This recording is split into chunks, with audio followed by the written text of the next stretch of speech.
Nervous? No. Where's your answer? Dennis Beckham, let the ball on! Dennis Beckham! Dennis Beckham! Dennis Beckham! Dennis Beckham! Oh! Oh, no! Oh, yes! He missed it. Hey y'all, Devin here. Welcome to the Suffering from Joy podcast, where the only thing more harrowing than your team being behind is when they're ahead. We're here tonight to talk about Minnesota United's 2-1 victory over Austin FC. With me as always is Riley. Hello. Riley, a little bit of a tough one tonight. How you feeling? I am feeling incredibly disappointed. So let's get a little bit into the game. Anything you want to cover off the top? My big first impression is that we really need to work on our passing accuracy. I know by the stats it says that our passing accuracy was significantly higher than Minnesota's. We completed over 200 more passes than they did, but I just am not seeing the results. We did not have nearly as many shots, and we had a third of the shots on target. Yeah, I know what you mean. We probably had more passes, but they were just kind of kicking around the back. Not quite our normal horseshoe of sadness, but it seemed like most of the better chances were going to Minnesota. You want to move into our tweet-sized takes? My tweet-sized take is going to be that I really did not find this game either inspiring nor inspired. Kind of lackluster. Kind of blah. Rain was blah. The field was blah. The play was blah. Nobody was super bad. Nobody was super good. I think the Simpsons have a term for this. Meh. Meh. Meh. All right. Now that we got that, my tweet-sized take on this game is get used to it. This is the first game in a long run that we had against soon-to-be playoff teams. We're going to be into the playoffs soon, and these are going to be the types of games we play. You're going to go up against teams that are going to have a lot more heft at the back than these guys were picking off 2 and 3 goal leads back from. You're going to have a lot fewer chances. We're not going to be able to spurn, 9-10 chances a game. I think our non-penalty XG on this game is going to be well below 1. We kind of had 1, maybe 2 big chances, and we didn't bury either of them. Question, as we look forward to next week, do you think we have enough time to rest or enough spare people to take on LAFC? It kind of comes down to how Wolf wants to play. I think Washington being injured today didn't help us at all. Even if he was available off the bench, I think that would have given us a little extra spark, a little difference in how we were attacking. The guys are tired, but at this point, you're professional athletes. You have almost a week to rest. I don't think we have any excuses here. I know player rotation's big on a lot of people's minds. 6 days is plenty. It's been a long season, but if we're going to go deep in the playoffs, we got to keep going, and we got to keep going harder. That moves us into biggest moment of suffering. Devin, what did you find the most sufferable part of this game? Oh, this one's easy. It's watching the slow motion replay of Julio Cascante dribble 3 or 4 times right before he gives the ball to Franco Fragapani for just an easy chip and dunk, and that's the game-winning goal and everything. We'd been playing really well out of the back before then. Everybody looked good. Julio especially was moving the ball great. Everybody had some confidence, was playing with a little swagger. On the back end, we felt confident. They were getting some balls in, but nothing that was really like a big chance, and then all up in smoke right there, and then we had to watch it again in slow-mo, and you're just waiting. It's almost like a horror movie where somebody's shouting, "He's right behind you!" And nobody on the field apparently was doing that. So how about you, Riley? What was your biggest moment of suffering? I hate to quote Ted Lasso, but it is the hope that kills you. And that 91st minute set piece where no one was able to capitalize. It was popping up, coming down, popping up, coming down, and I kept thinking, this will be the moment it gets buried, and it never did. And then everything parts, and there's Driussi, and oh, here we go, another one, big goal, game tire, and just not quite. They got to it just before him. Do you think his ankle injury in the roughly 30th minute hurt him there? Do you think he was moving a little slow? I definitely think he was moving a little slow. I expected to see him come off early. I didn't expect to see him play the full 90. I'm with you. I wonder if we were ahead or if we were still drawing or anything like that, if we already had points, quote-unquote, in the bag or points to protect if he would have come off. I would think so. Especially with the subs we made with Rodney coming on. It's hard to tell, but we'll talk a little bit more about subs later as we get into the game discussion. So we had a little thing we were going to talk about on the offense. We kind of touched on defense already, talking about our horseshoe of sadness ratings, and you've come up with a 1 through 8 scale. Yes, we did. Essentially, since there are going to be 8 nails in your standard horseshoe, we've decided that it's a 1 through 8 scale, 1 being an incredibly sad horseshoe of sadness. An 8 is a non-existent horseshoe of sadness. Where's your ranking for today? I don't think we were particularly threatening on the offensive side of the ball, but I don't think it was horseshoe of sadness. We weren't passing it around. waiting for somebody to step up and do something. Minnesota had more of the ball. We didn't even really get into the final third much. And when we did, we were sending in crosses or losing the ball before we could play into a horseshoe. How about you? I put it at a 3 in that there definitely was a couple horseshoes. There was definitely some scrambling, some having to move the ball back and up and back and up and circling. Again, it wasn't particularly threatening, nor was it the most depressing horseshoe I've ever seen. No, I think we were a little more horseshoe in the second half and not a whole lot doing in the first. With that said, you want to get into it? Let's go. All right. I don't think anything happened in the first 10 minutes of this game other than some Minnesota players going down and looking a little hurt but carrying on, and everybody kind of slip-sliding all over. The first 10 or so was kind of boring. Yeah, not the worst thing for Austin FC the way we've been starting some games, but... I appreciate that it was 14 minutes until Stuver had to hop into action. What happened on 14? My note says, thank you, Stuver, and I was curious on your feelings about Blue Stew. Blue Stew I like. My favorite's still Red Stew. Blue Stew I think has been solid. Somebody's going to look up the numbers and tell me that Blue Stew is our worst stew out there. We don't do statistics here. Okay, no, we don't. We do feelings. We don't believe in cold hard statistics here at Suffering from Joy, do we? We do not. Okay, so I'll stop talking about XG. Moving on. My next note's in the 23rd minute when everybody's favorite number 13, Ethan Finley, for some reason decides to run over Reynoso, Minnesota's best player, and he's not threatening. There's guys between him and the goal, and Finley just comes in and lays a shoulder through him, and no chance at the ball, no danger there, no reason to do it. Anything you see differently here? Exactly 2 minutes before that, a quote from you was, Ethan, if you had any speed at all, you'd be waiting for that ball, as Ethan missed a very nice pass that could have created an opportunity for us. Yeah, well, we may notice a theme throughout this. Throughout the entire podcast, throughout today's show. Yeah, today and forevermore, and the episodes played previously in our heads. They get the penalty, easy call. I don't even know if VAR checked it, if they needed to. Steve got a finger on it, but no check needed. No, I think Stuver did about as good as you could. He guessed right. He had a good dive. A great penalty you're not going to save no matter who you are in goal. What'd you have next?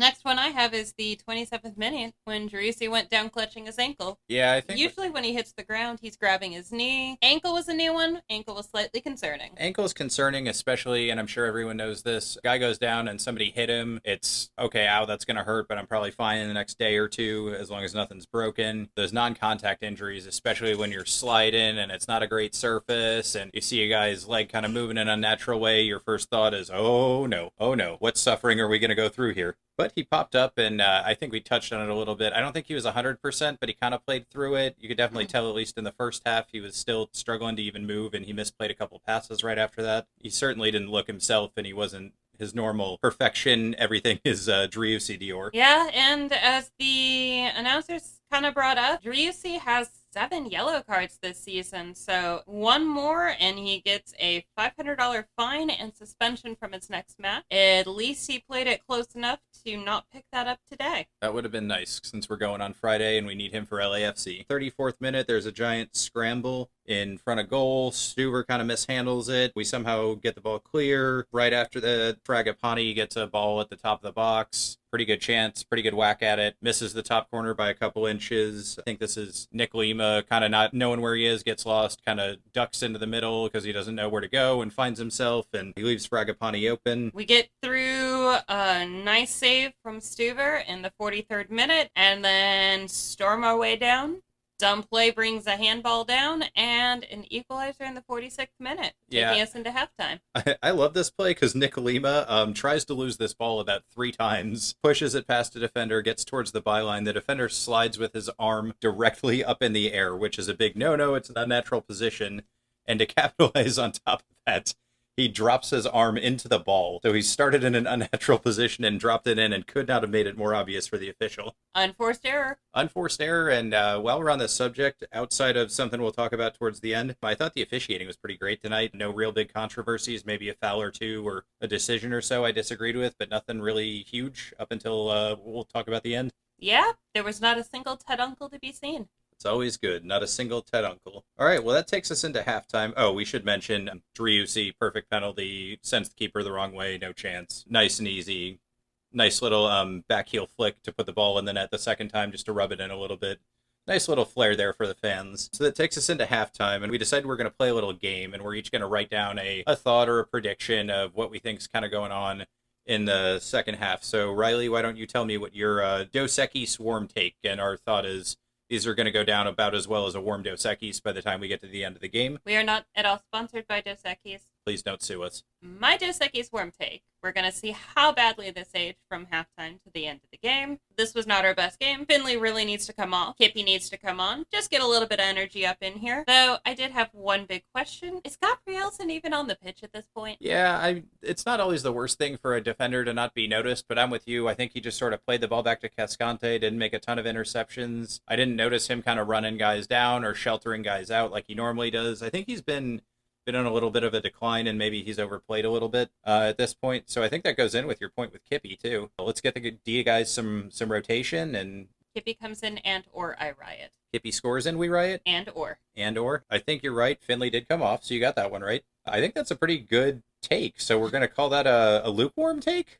We'll call it a lukewarm take because Gabrielson popped up at the 45th minute. So I see you there, bud, proving me wrong immediately. There we go. My Dos Equis swarm take is, and this was funny for about up until the 93rd minute, VAR will play a major part in the second half, which we'll discuss in further detail when we get to the end of the game. So, Riley, why don't you take us into the beginning of the second half, which was actually a little frenetic. Second half starts out, Gabrielson playing back, though. Did you see Driussi off in the corner? It looked like he was down. Back of the play? Yeah, I did. I couldn't tell what happened there. Sometimes he goes down, he thinks the guy clips him, and this isn't super uncommon. So he'll stay down to kind of draw the attention of the referee and try to get the foul. But he got back up pretty quick, didn't he? Yeah, got back up just in time for Diego to get into a shoving match with Boxall. Yeah, Diego's given up a little bit of height on Boxall, who is, I believe in hockey we would call him a goon. Bit bigger than Diego, by about a head. Yeah, essentially the ball was going out, and Diego kind of kicked at it and accidentally, quote unquote, we'll call it accidentally, made a little bit of contact with Boxall, but he's a big boy, he's a grown adult, and he started shoving Diego around, and Diego wasn't taking any of that. Moving on after that, the next piece I have is the 50th minute. Driussi hits a volley off of a corner, goes high, not a real chance, kind of one of these half chances, maybe something spectacular happens, but nothing we're really looking forward at. He didn't really settle the ball, just kind of popped it off too fast, too high, too hard. So, moving on, 57th minute, Diego got a nice little pick off. I don't love that Diego's having to be the one running it down, picking it off. At least we cleared it long enough to somewhat regroup. Yeah, that's true. And then I think that was right before Cascante had a great close down. They got the ball to the byline, pulled it back, put it out for a corner. We kind of already touched on this. Up next for me is Cascante doesn't hear the thunderous footsteps of Franco Fragapane. Nobody yells at him, I guess, or he didn't hear them. Fragapane just takes it off his foot. One more touch. I don't think he needed to chip Stuver, but the cute little dink over Stuver. Any further thoughts beyond what we covered? Julio needs to keep his head on a swivel. Keep your head up. Keep your head moving. Have some sort of awareness of what is around you. Yeah, and I mean, this isn't your normal play out of the back. Sometimes the ball's going to get taken from you thing. You're a defender. They're kind of pressing on you. It's 3-4 touches, and the ball's got to be gone. You got to know, almost have a clock in your head at that point. If somebody's not on you and you can't see them, somebody's got to be yelling at him. A lot of things had to go wrong here. And that was a shame because up until that point, Cascante was my man of the match. He was clearing balls. He was passing great. Julio. This is kind of the scouting report when we got him, is he's maybe good for bonehead move a match. And unfortunately, I think Adrian pointed this out on the broadcast, and we've been saying it last year into this year. If you're a defender, you make one mental error, that's the game. That can cost you, and you've got to be solid all the way through. Now, some days I'll take the boneheaded move being getting a bad yellow over letting in the ball. Yeah, I think on the scale of boneheaded moves, this one's about as bad as we're going to get. At least he stayed on the pitch, I guess, and didn't hack down Fragapane after he stole the ball. Although I'm not sure he was close enough he could have been able to do that. Anything you had coming up next after that? Missed headers, Maxi on the ground, and then we were kind enough to bring in some fresh legs. Some fresh legs, including Lord Rodney Redes. What'd you think of Rodney tonight? Honestly, the minute after he came in, he just about proved us wrong. Between him and Gallagher, it looked like there might have been a good chance. We know Gallagher's worth. Rodney almost pulled something out. Yeah, I think for the first 5, maybe 10 minutes, Rodney looked pretty good, and then he had a missed touch on the sideline. You could just see everything fall out of him. And I mean, he was still running hard. You're down a goal, you bring him on, you expect some offensive threat, and I think that's kind of been the major complaint since he's been here, is there's not that offensive threat. I think you were talking, we sent 68th minute, Driussi doesn't quite get on the end of a cross.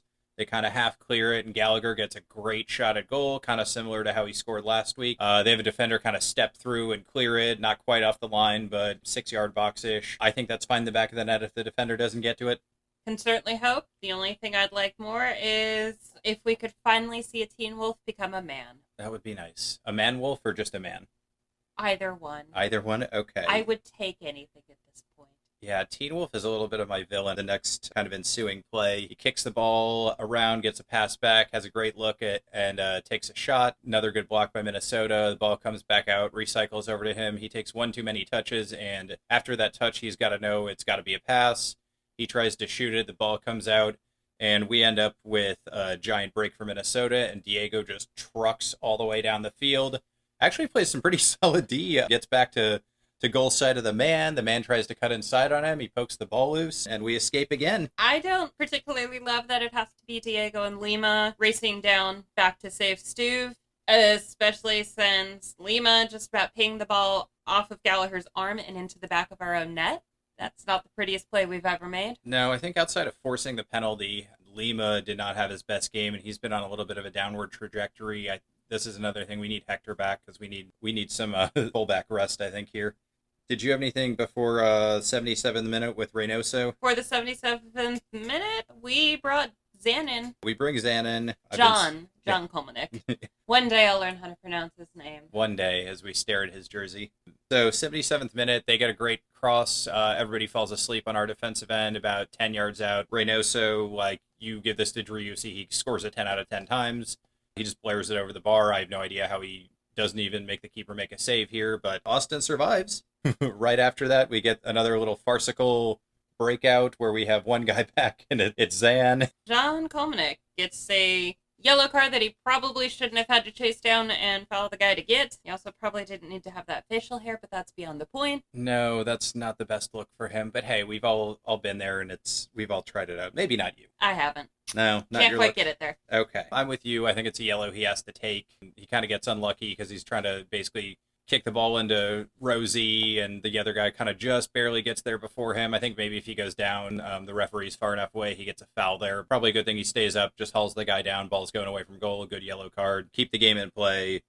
Zan's not getting sent off and getting another yellow in the next 15 minutes, we hope. So I think that's a good play on his part. Did you have anything before kind of what you mentioned as your biggest moment of sadness? We brought Felipe in about the 85th minute. We've been discussing that the bench was looking pretty thin for us being behind and not having many offensive players to bring in. Bring him in at the 85th minute. Pretty much immediately, Driussi gets into a full-body collision. We just about lose it, just about give up another one until Brad just kind of bloops the ball out and John has to clear it. We can't get anything. So many chances, so many opportunities, so many set pieces that could have or should have worked that we just could not get close enough to the goal. Yeah, and I think that was kind of the story of the night, is we never really settled and got comfortable, and Minnesota bothered us just enough. There were never any great chances, a couple half chances, like we said. We get into the kind of this free-for-all. Actually, before we do this, since we were talking about subs, do you find it a little odd we're not carrying both Gite and Husin? I think we really should have had more offensive players in here. It's nice and all that we have Romania, we have Kippy, we have Valencia all sitting there on the bench. Having Gite, having that,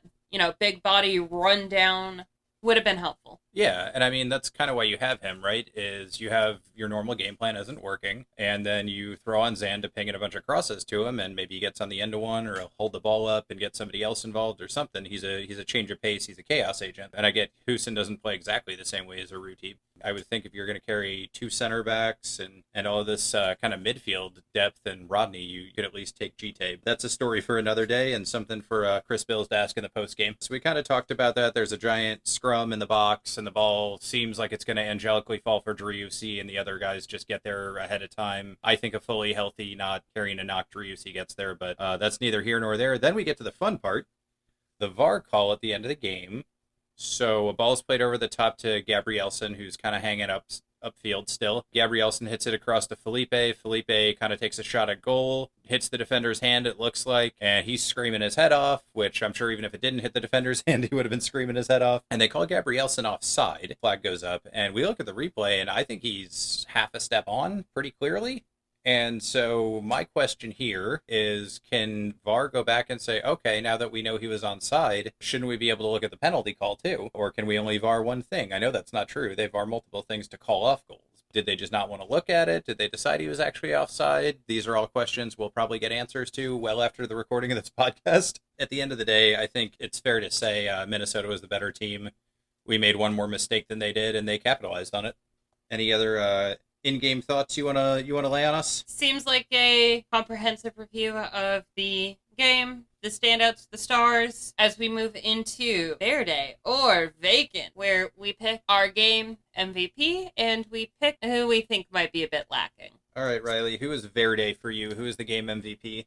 I have to say Stuver. He got his hand out on a couple saves. Yes, we lost. Yes, we probably could have had a couple fewer in the back of our net, but it could have been worse. Yeah, not a ton of great choices tonight. He almost saves the penalty. Second goal, obviously not his fault. He makes a couple good saves. Maybe one cross he could have handled better, but I don't think he really did much wrong all night. Pretty good passing with the ball at his feet.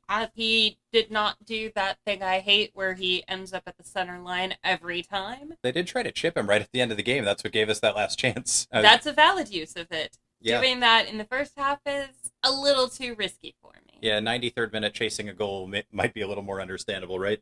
Yeah. Well, I went ahead and I took Emiliano Rigoni, who will be landing apparently at 11:30 Sunday morning at Austin International Airport, because good Lord, we need winger depth. Ethan Finley, I know some people like him. I can't stand him. He's not offered anything. He kills more attacks than he ever produces. 2 games in a row, he's given up completely needless penalties. We need someone else in there.